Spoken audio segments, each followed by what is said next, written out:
bagian tujuan.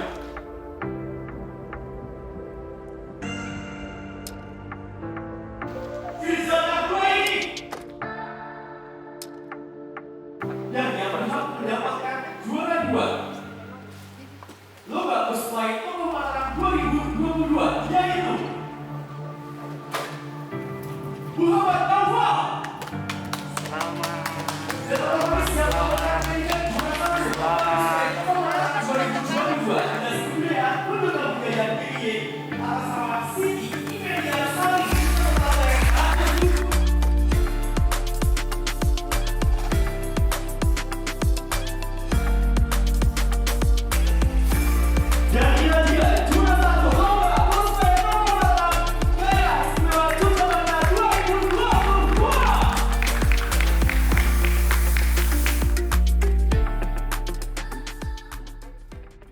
Tujuan penyelenggaraan cosplay Tokoh Mataram ini sebenarnya secara keseluruhan kita ingin mengeksplorasi dengan cara-cara yang lebih kekinian terkait dengan tokoh-tokoh sejarah yang sangat berperanan, yang sangat penting di dalam periode-periode perkembangan sejarah di daerah istimewa Yogyakarta.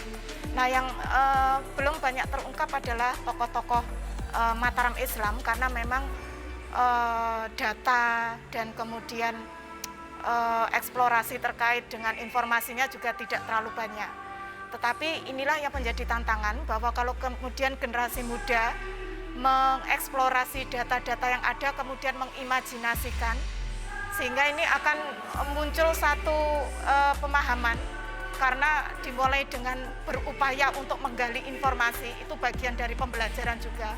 Tentu saja tokoh-tokoh itu akan diwujudkan setelah mereka tahu peran-peran mereka, kejuangan mereka, ketokohan mereka, semangat mereka, dan tentu saja perjuangan mereka. Nah, inilah yang sebenarnya nilai penting dari konsep cosplay ini, tidak semata-mata pada fisik yang kemudian ditampilkan, baju, kemudian rias, busana, dan lain-lain. Tetapi yang terpenting adalah bahwa teman-teman yang kemudian mampu menyajikan ini, tentu kita yakini mereka sudah mengeksplorasi itu dulu. Nah, ini sebenarnya kunci penting dari lomba cosplay. Dasar atas konsep dan sejarah dari kostum itu sendiri. Nah, yang berikutnya, karena kita berpijak pada kostum yang pernah ada, kemudian menjadikan sebuah sejarah, jelas literasi dibutuhkan.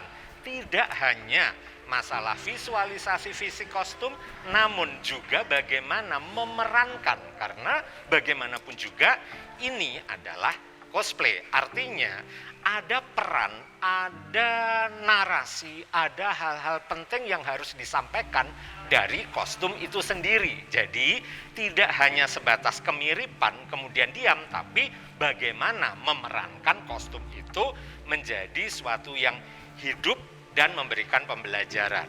Selain itu juga ada aspek penting adalah orisinalitas. Walaupun ini berdasar pada sebuah sejarah, ada konsep, ada literasinya, ada landasan dan pijakan secara pustaka, namun juga tetap dibutuhkan orisinalitas karya. Artinya bagaimana ini pada akhirnya akan memberikan sebuah motivasi dan inspirasi bagi generasi muda bahwa kita bisa dan kita kedepannya akan lebih dari sekedar ini.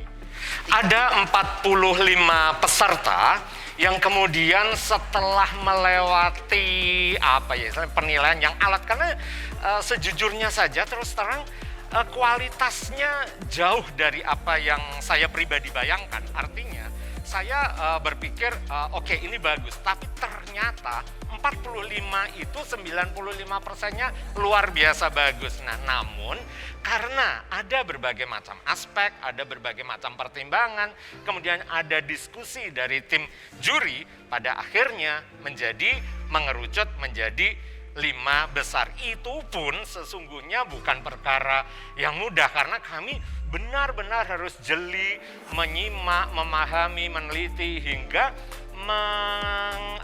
mensinkronkan antara landasan dan pijakan sejarah dengan apa yang mereka tampilkan berdasar poin-poin penilaian. Jadi Mulanya kan saya itu dari Kulon Progo. Kulon Progo cenderung dengan tokoh Nyi Ageng Serang. Bahkan di patungnya pun sudah ada di perlimaan di Kulon Progo itu perlimaan Wates. Proliman ya biasanya dipakai. Nah di situ saya berarti ngambilnya dari tokoh daerah saya aja gitu di Kulon Progo, yaitu Nyi Ageng Serang seperti itu. Fokusnya pada peperangan ya, itu pas peperangan, jadi zaman penjajahan itu dibuatnya seolah-olah saat itu sedang perang. Jadi konsepnya ya itu peperangan pada saat Nyi Ageng Serang perang. Ya itu sempat ada proses yang lama karena kudanya dapatnya harus nyari yang di sekitar situ dan lokasinya memungkinkan gitu. Jadi nggak gampang nyari kuda yang lokasinya ada tempatnya. Nah alhamdulillah kemarin dapat pagi-pagi gitu.